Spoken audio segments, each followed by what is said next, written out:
What's up, everybody? PG Braun here, president of Blackstone Labs, continuing my week here with Kiki in town. And today is a special day because it's leg day, and everybody always wants to see, what can these Blackstone Labs athletes do in the gym? Who's the strongest? Who's got the most stamina?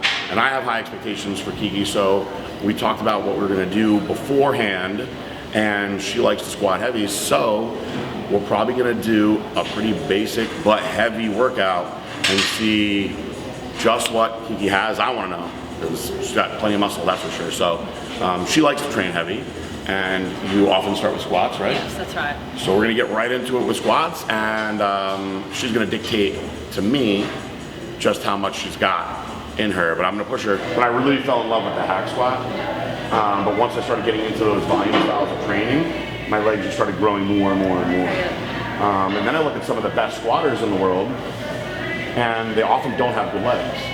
But the hips can be very, very powerful and move the weight, but that doesn't necessarily equate to muscle growth. So I think a squat is probably the best overall exercise, for what it can do for your body. But when you break down actual muscle groups, this may not make sense to some people where I say the squat's probably the #1 best exercise overall for your body. But I wouldn't say it's the best exercise for your quads, and I wouldn't say it's the best exercise for your glutes either. In my opinion, the best exercise for your quads is the hack squat, just direct overload on the quadricep. And there's some debate on what may be the best exercise for your glutes. I really like things like plie squats or sumo style squats, direct isolated moves like glute bridges, things like that.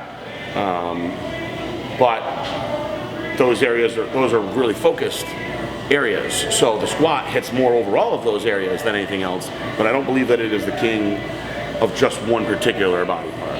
If you could only do, one body part for your legs, you would probably do the squat because it stimulates the most. Now, when you start getting into prioritizing areas, which is why many people split their legs up into quads and ham days, then you get into different exercises for different areas. Now, also, a lot of times people may have back issues and or hip issues that really throw off how they perform on their squats, and by trying to compensate for that, you can actually often usually create more injuries, and so you have to really pay attention to your body for this kind of stuff. So if you are healthy, then I think the squat is a great exercise. It's got its place for sure. It should be one of those meat and potatoes type of exercises. But if you have a bad back, for instance, and you can go hard on bridges, then by all means do that. Work around your issues for sure. All right, so now you're ready, right? Yeah. Rest it up. Yeah, I know. You should go do this 12 times easily. So I was saying when I was talking to Shelby, I was saying now I want to move away from squats for that exact reason. Because now for me, I know when I get up on stage, the shape's there, but now I want to bring all the lines out deeper.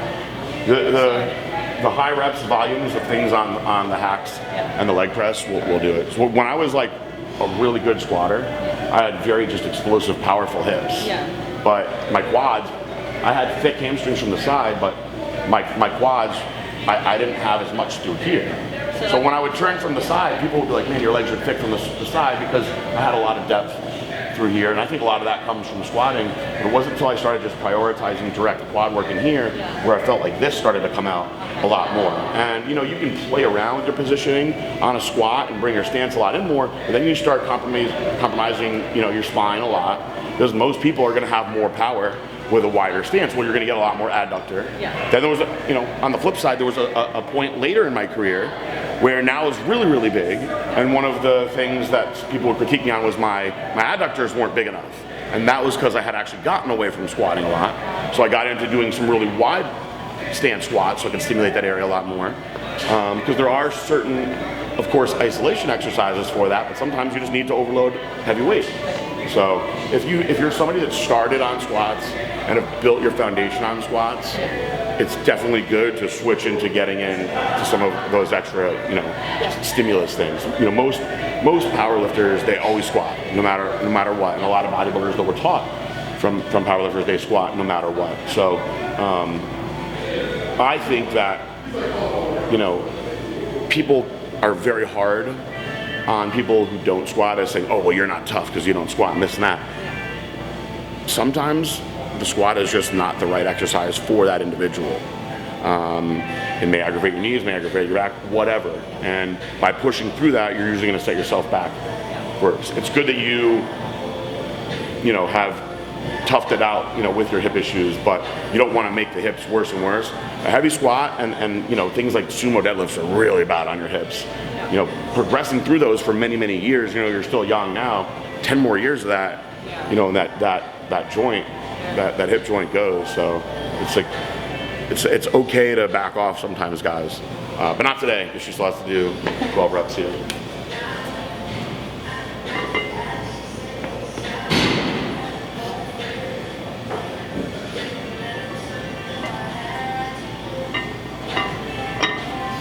Come on.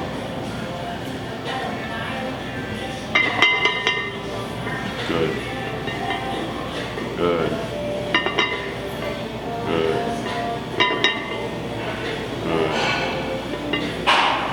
Good. Good. Come on. Now we're done. Keep it moving. 4 more. 3 more. Come on.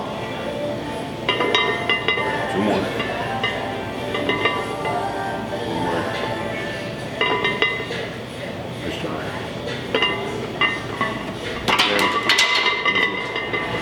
Very good. Yay. I knew you were going to have that, no problem. So we'll do 3 sets, but we'll do a drop set on the 3rd set to make the video a little better.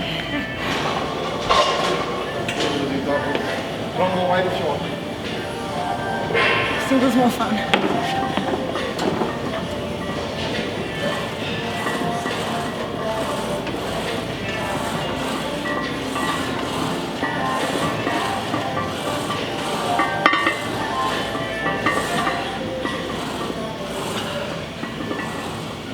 Good. Good form. Perfect form.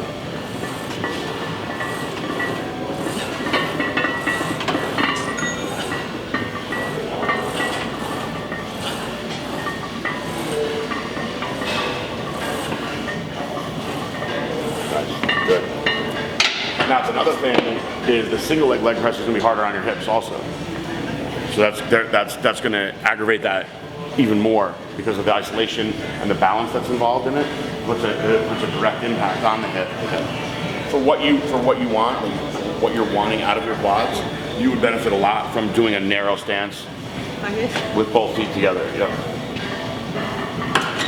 Maintaining that you want your knees to actually stay in and travel in towards your chest rather than opening up and coming out. Yeah. Because that'll put the focus really directly above your knee. Okay. I continue with single or just? Try it out like that. This weight will be easy for you like that, but it'll be easy for you to perform the right way. What I usually tell people to do is, back when I was a trainer and I was really serious about it, I would sometimes like put a tennis ball in between somebody's leg and make them hold it there the whole time because it teaches you to squeeze in. But somebody as advanced as you, you're just going to keep your feet in and keep your knees in, and you're just going to let your knees come straight in. So the range of motion is going to be shorter, and it'll be easier, but it's going to be pure focus directly through here. Yep. The single leg, the adductors has to open up and balance the weight a lot more, and that's when the hip starts coming through a lot. So like this, you'll get most of the focus right through here.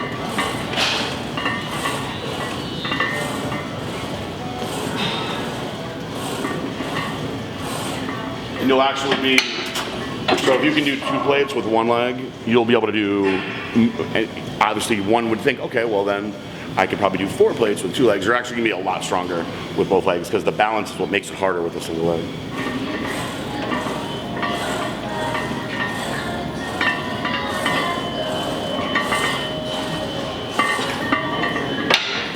So what we're gonna do is we're gonna do a 3rd set of this exercise, and we'll not count that single leg set. I'll have Aaron help me. Are you doing another set on here? All right, so I'll have him help me. We'll do a drop set on this last one. So what we're gonna do. I know you don't mean that. All right, so we'll hit 10 with this, Okay. and then we'll strip one off. Here we go. Good. Good. Good. Good. Good. 2 more. 1 more.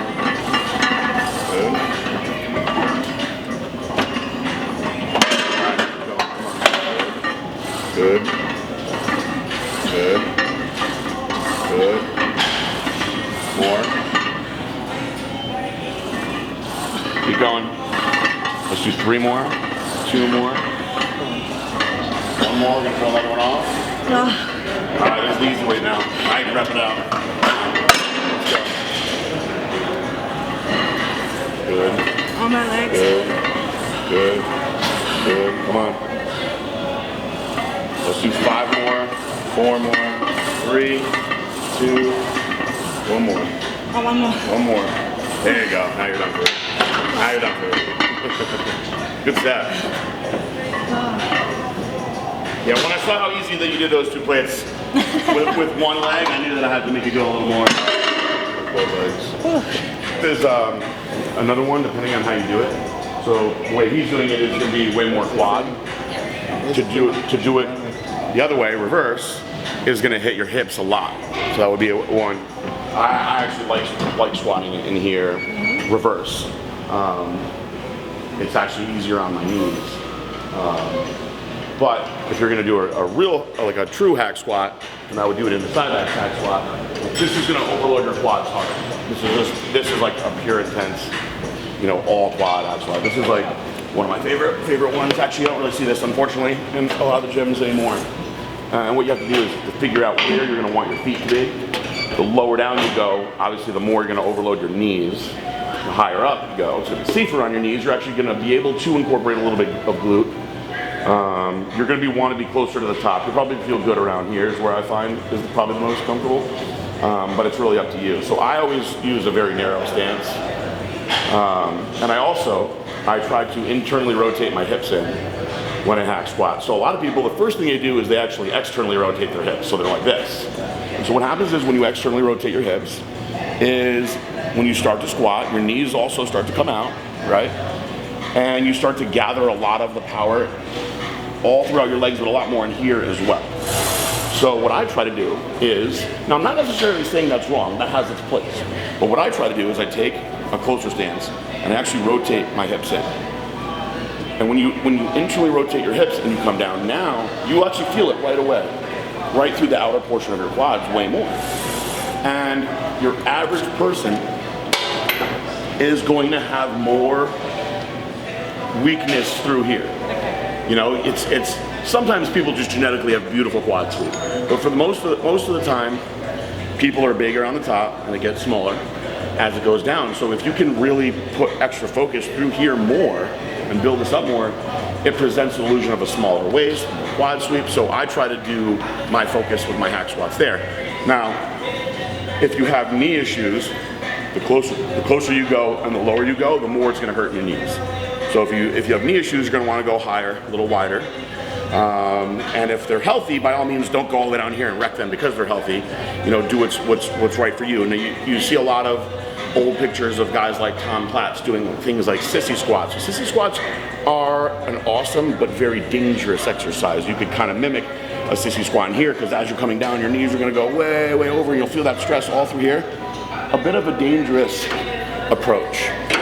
It's not something that I typically recommend to people do. So we want to have you guys training for a long time and making progress for years, not going really hard, making big gains, then hurting yourself and not being able to do it anymore. So I don't know how much weight you're going to want to use on this. And this is a harder one, so you may want to go conservative to start.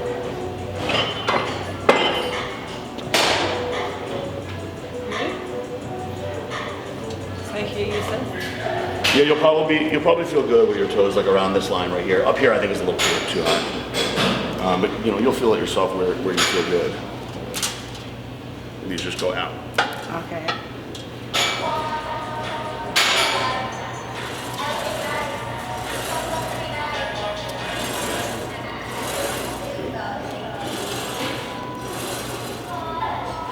And one thing you guys can do too is when you're driving, push through your heels.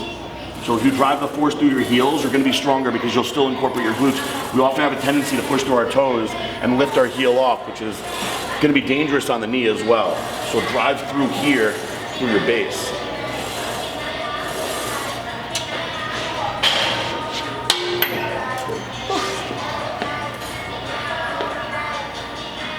How's that? Good, but those killed me. Oh, I know they did. Converse when you do legs? A lot of people like to have the flat sole of the Converse when they do legs. I'm flat-footed too, so if I force an arch in my football training, I get unbearable shin pain. Oh, that's important. So for anybody else out there, she's flat-footed, so forcing an arch, especially when she trains legs, it gives her really, really bad pain, which makes complete sense. So when I had Dave Palumbo helping me many years ago, one of the things that he had me do was put orthotics in my shoes. And when I put orthotics in my shoes, because what often happens if you're not flat-footed, if you have a healthy arch, the heavy weight of squats and things like that collapse the arch in your foot. And when that happens, it leads to back problems, knee issues, things like that. And him telling me to do that, I actually still to this day tell people that if you're squatting really heavy all the time, it's a good idea to have orthotics, good ones, not these cheap ones that you buy at the grocery store, to help protect the integrity of the arch of your foot, because that heavy weight will absolutely collapse it. And then, you know, back injuries, knee injuries, all kinds of things can happen with that. You know, the body can do all kinds of amazing things, but it's not made to have massive amounts of weight crushing it down into the ground all the time. These are all unnatural things that we do. So you've got to make sure that you're protecting your body as much as you can. Everybody's mentality is, I'm gonna go to the gym, break myself down so I can build myself up. But you can't really build back cartilage and connective tissue and joints. So you've got to protect those things the best that you can. Good. Good. Good. Good. Good. Come on. Good. Good. Nice. What are we doing today? Double. Double? Okay. I can't feel my legs, so might as well just start.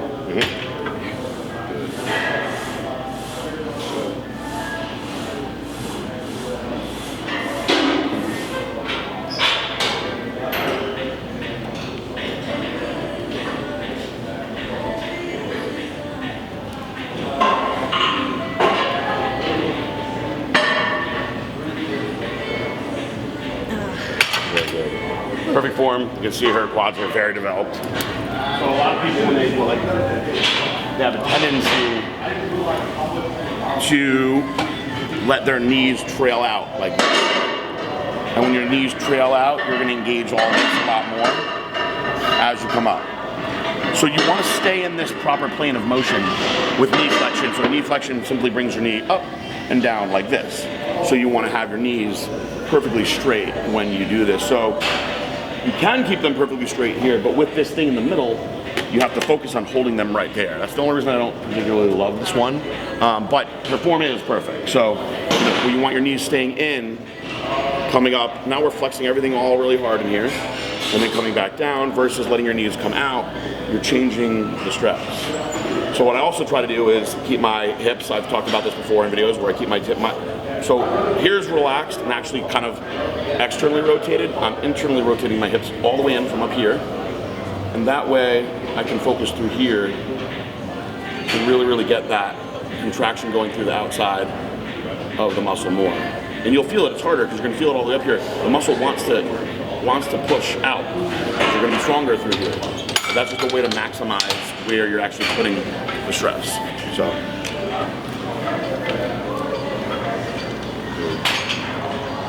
Good. Good. Good. Good. Good.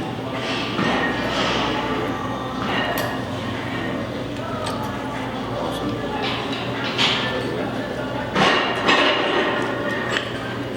Very good. Good form. Thanks. I mean, many people in the beginning do these brutally, brutally long sessions.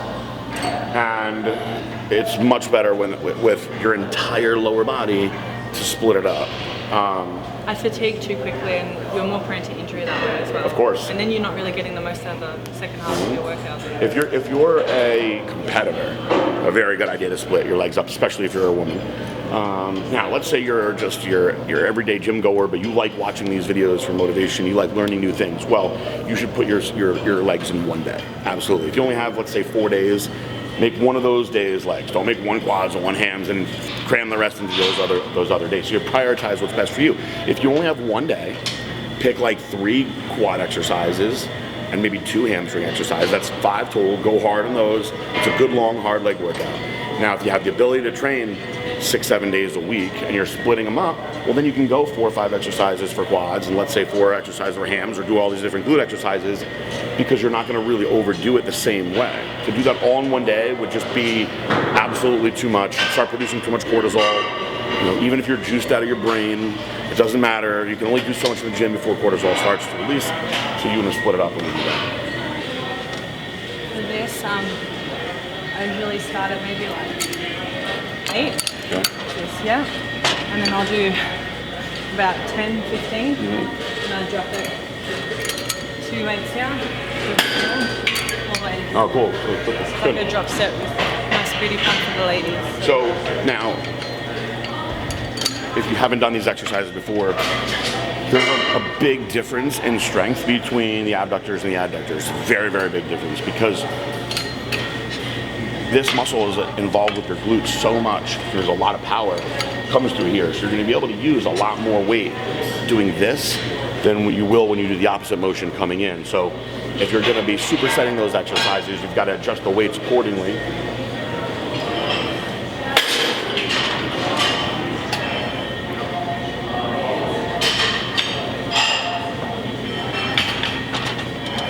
This is really nailing up in here quite a lot.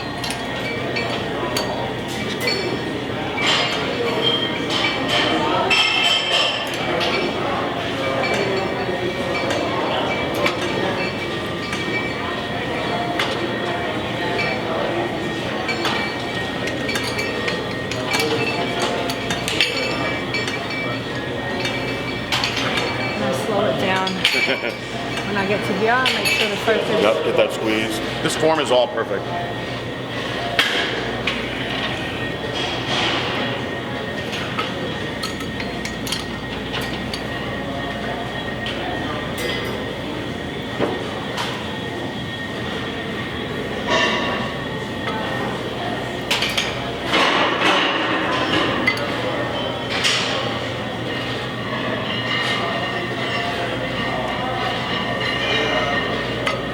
That's 1. And how many do you do? 3? Yeah, 3. You drop step like that all the way down? Yeah. Sometimes I do like I start at 6, but I'll do 20. So sometimes I see there's so many different variations to these exercises now. Sometimes the girls stand up, all that. I don't do that. You do all your form pretty textbook, correct? Yeah. Is that how you normally do things? I notice girls will like. Yep. I just think it's a little more fun. Yeah, you know, the machines are designed a certain way for a reason, guys. Now, it's okay to play around with different things. You know, Charles Glass made himself famous by doing exercises wrong. And some people might take that negatively, but it's true. They are designed to be done a certain way. Now, the human body is an amazing thing that can adapt in so many ways. So you could absolutely sit down in a leg press and start doing some shoulder presses in it. Now you just came up with a brand new exercise. Don't steal that one. And that's, you know, the beauty of the human body. But the machines are designed scientifically by people that know what they're doing to work the muscle the right way. Now, height is a factor in most of the so to adjust yourself accordingly. But you don't try to reinvent the wheel when you're in here. Do your form right, and you'll get the best results. Her form is really good on it. The only difference I have, I feel more of a contraction when I just lean a little bit forward instead of being this way. I just lean a little bit, not too much, and I start, and that's it. That's the only thing I do. That will force the contraction there more. You can probably see it from the side anyway, so yeah.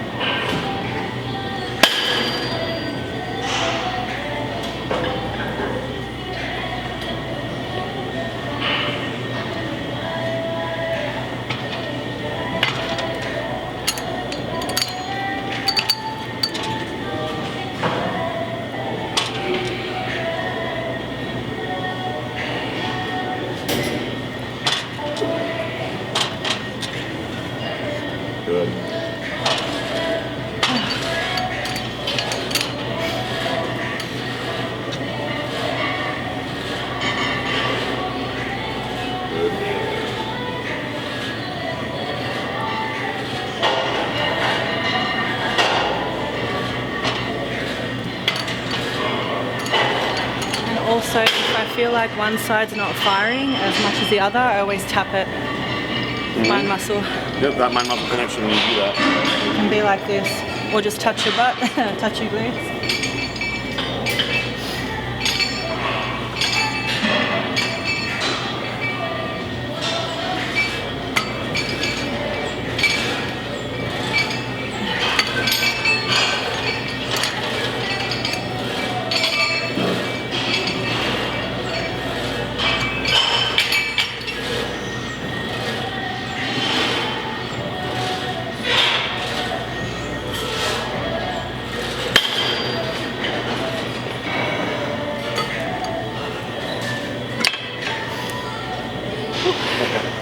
By the mid of the second one, you'll feel it. You won't like these very much after.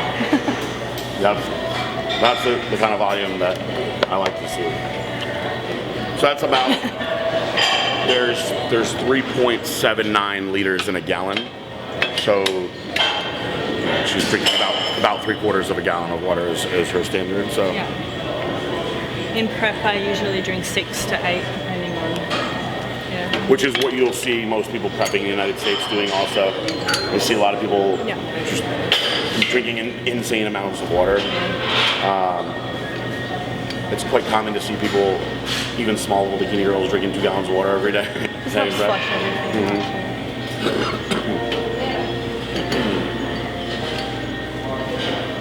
If your glutes are on fire, you can drop it down to 8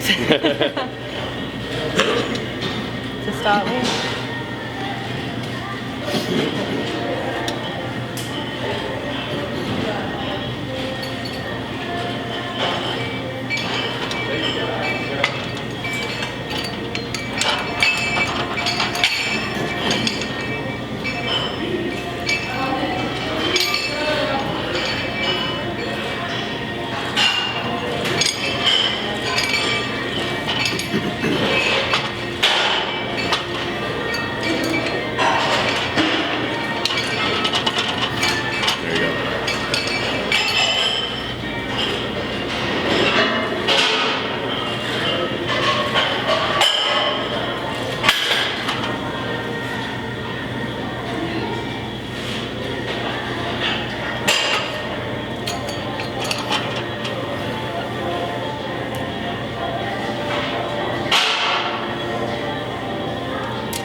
Good.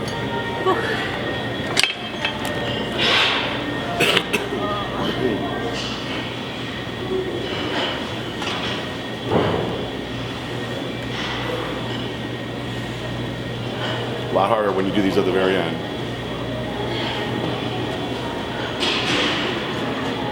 They're no fun unless they're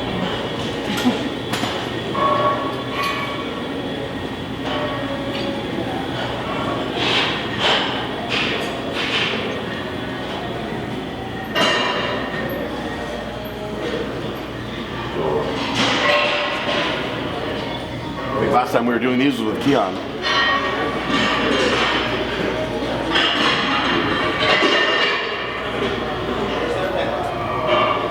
Isn't it mind-blowing that Ronnie Coleman used to do these with like 185 pounds on his back outside in a parking lot?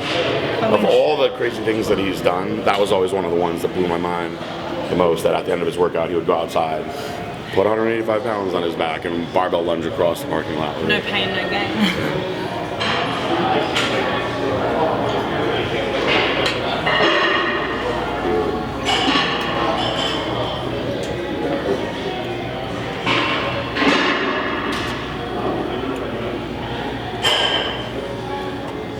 Good.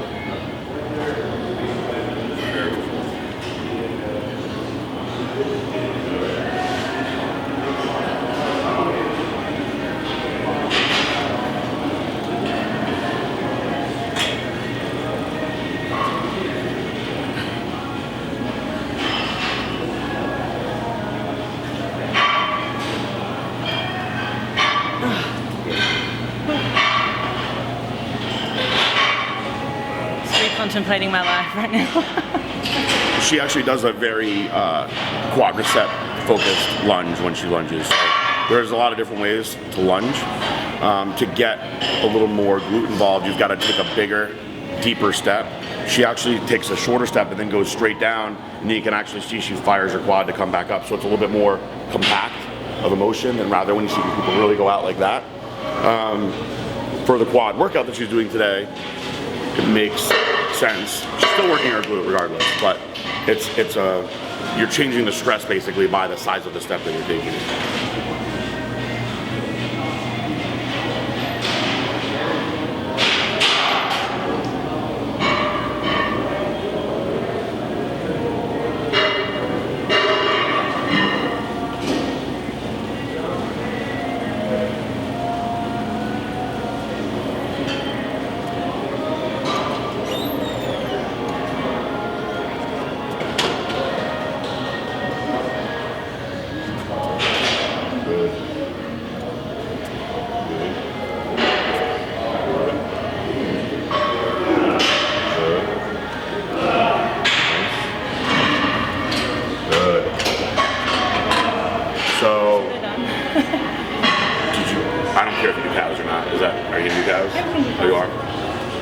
So you're not done yet, she's doing calves too. Hey, we're keeping it real, right? Everything. I've always noticed, you can see when you're jump roping how good your calves are. I think I got most of it from roping. You have very, very good guys. So the calf muscle is designed to do a lot of work because you walk on it every day over and over and over again, and your calves are being stimulated. So you have these two different parts of your calf muscle, right? So this lower part that runs underneath, this is the soleus that runs from the insertion all the way up underneath this beefy piece right here. So this is called the gastrocnemius.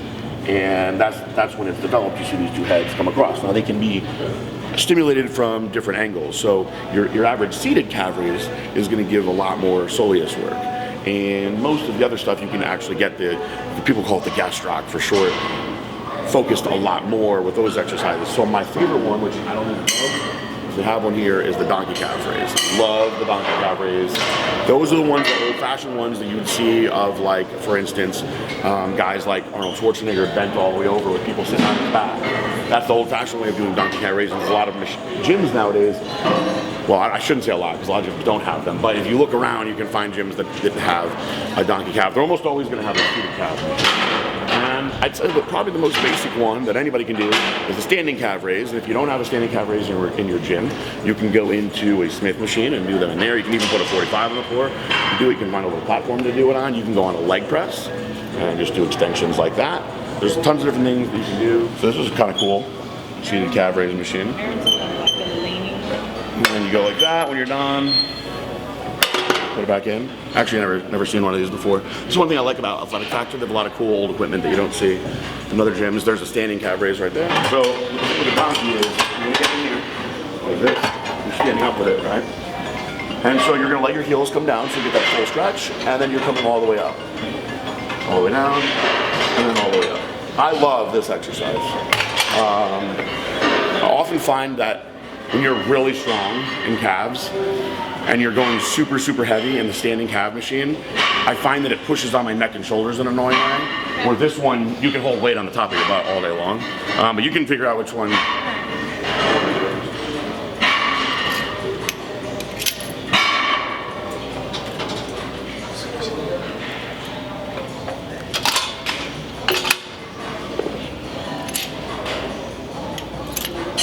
What's 110? I still need to like get used to the Oh, the weight. That's really low.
ones too. I like to keep like a bent knee and drive forward like that. I get a better contraction and I hold it at the top for at least 2 seconds.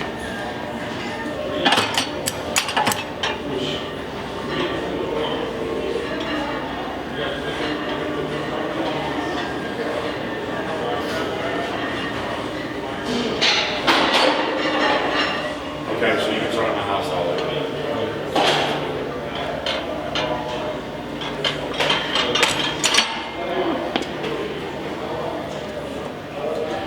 So do we do too much for leg day?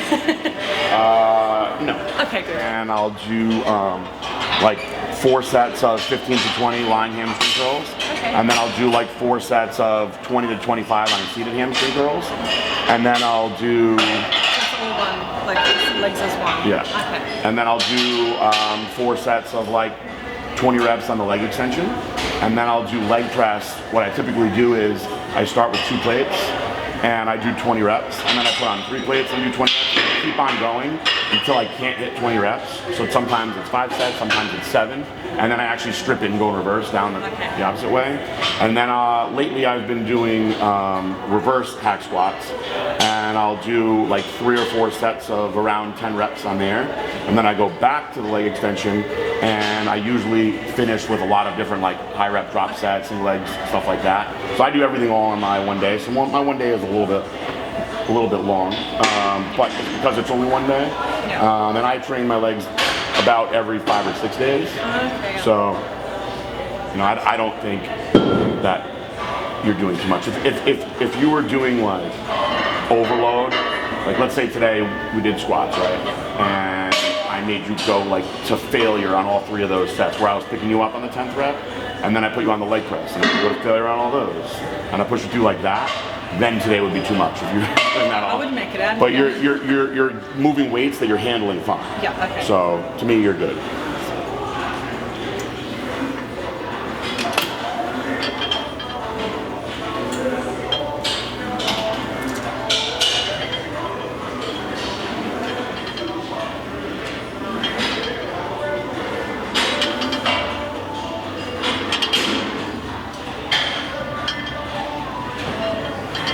Definitely not now.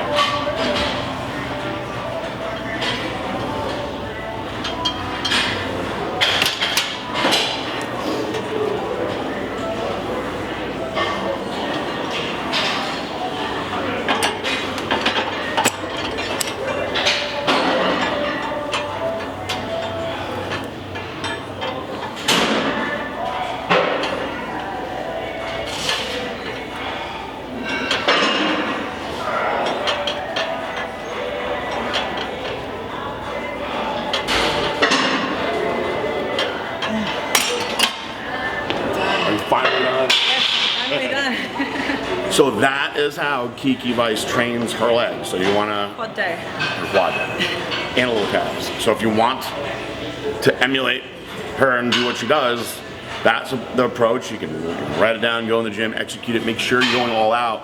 If you're going to go in and you're going to squat heavy sets of 10, make sure you're going hard on those sets of 10. If you can do it for 15 and you're stopping at 10, then you're selling yourself short. Good amount of volume, but she splits her hams into another day as well. You typically do that the next day, right? Yeah. That's tricky. We started doing that now. That's tricky. So, if you want to split your legs up, you can definitely do them back to back like that. I would suggest moving them a little farther apart, just because your back gets a lot of stimulation on leg days, and so your back's getting beat up a little bit more. So the erectors, your lower back, when you're squatting, a lot of lower back. When you're deadlifting or Romanian deadlifting, a lot of lower back. Even when you're pushing on certain exercises where you're fixed in place, where you wouldn't think you'd be working your lower back, you can still stimulate the lower back a lot. So to go do them back to back, it's a lot of stimulus on the lower back. So that would be why I would split them apart, but they're already used to doing it. There's a lot of optimal ways to train. When people are getting good results, I don't typically tell them to stop doing what they're doing. You got to figure out what's best for you. But she's obviously strong. She has lots of muscle. For those of you at home that wanted to see, what she was like in real life, she got plenty of muscle, that's for sure. And It's too bad she's not in the States because she would have got a pro card here a long time ago. So maybe she'll move to this beautiful state of Florida, maybe. Fingers crossed. We'll have to see. How do you like this gym? I love it. This is a good gym. We love Athletic Factor. So thank you as always, Athletic Factor, for letting us film. Thank you for letting me beat you up. Thank you. Although she called the shots today, except for on that dress. Okay, but you pushed me, so it's alright. Like I'm sweating, so. I hope you're sweating. I didn't I bring you won't here be to not moving for the sweat. rest of the day, so. Do you think that the BurgerFi made you go harder today? Yes. Do you want to tell people at home how much BurgerFi you've had? Do I have to tell them? You don't have to. I know. You guys can only speculate. BurgerFi is good though. Shout out to BurgerFi. If you want to hook me up with some free burgers for the love I just gave you, Well, I'm I will still take it. here. We'll hook her up too, please. All right. Well, for Kiki, I'm DJ.